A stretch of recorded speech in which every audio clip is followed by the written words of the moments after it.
Can a smartwatch run basic diagnostic tests to free up doctors' time?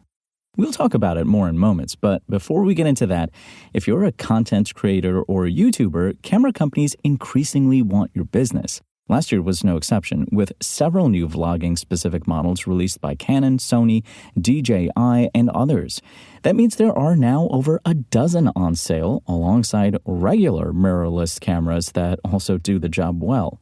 Models specifically designed for vlogging include Sony's new ZV-E1 full-frame mirrorless that launched last year, DJI's Osmo Pocket 3, or Canon's compact PowerShot V10. Others, like the new Panasonic G9 II and last year's Canon EOS R6 II, are hybrid mirrorless cameras that offer vlogging as part of a larger tool set. All of them have certain things in common, like flip-around screens, face and or eye detect autofocus and stabilization.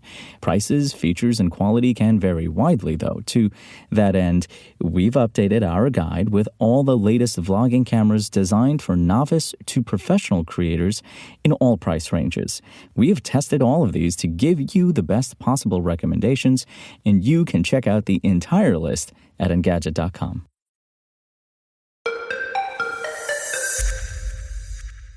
There's a reason smartwatches haven't replaced clinically validated gear when you visit the hospital. Accuracy and reliability are paramount when the data informs medical procedures. Even so, researchers are looking for ways in which these devices can be meaningfully used in a clinical setting. One project in the UK has explored if a Garmin Venue 2 and dedicated companion app could be used to free up doctors and nurses 6 minutes at a time. The 6-minute walk test, 6MWT, is used to diagnose and monitor a number of cardiovascular maladies.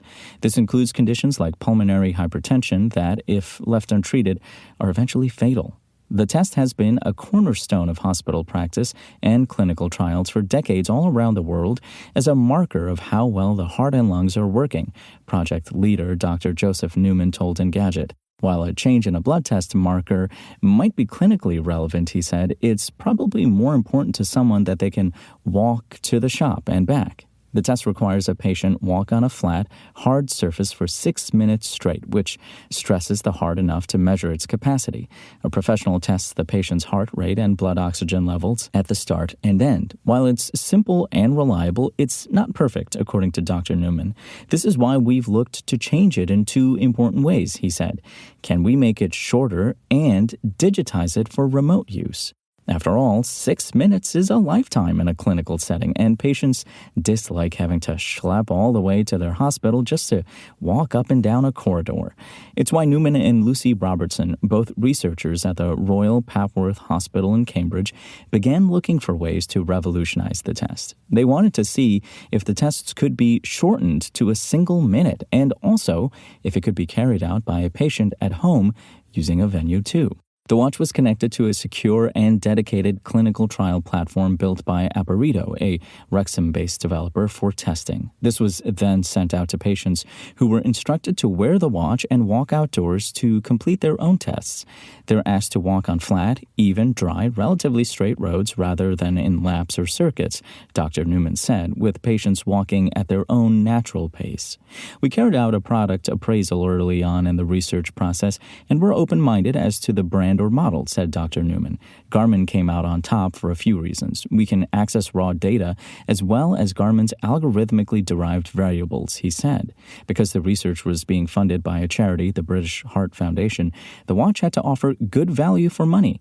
It helped that Garmin, with its established health research division, gave the team confidence in the accuracy of the sensors, not to mention the fact that Apparito feels that the Garmin SDK is relatively easy to work with, he added. But while Garmin is in use right now, there's no reason this setup couldn't eventually work with a number of other brands. As long as the technology works, it's accurate, reliable, and patients accept it, then we're not tied to any brand, he said. There are several benefits in giving patients the ability to run the tests at home. It's more representative of the demands of their actual life, and patients can retake the test at regular intervals, making it easier to track that person's health over time. We can see real value in providing patients with pulmonary hypertension hypertension with an app and smartwatch to monitor their progress, Dr. Newman said.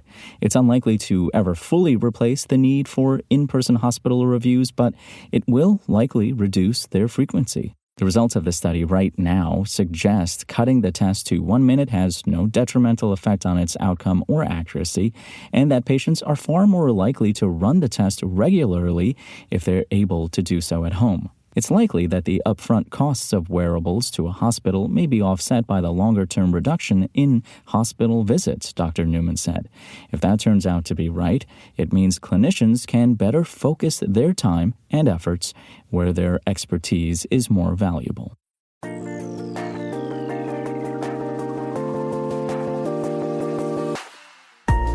Thanks for listening to the show. Make sure to rate, review, and subscribe on Apple Podcasts. Today's show featured journalism by Engadget contributor Daniel Cooper and was produced by Spoken Layer. I'm Imran Sheikh, and we'll talk more tomorrow.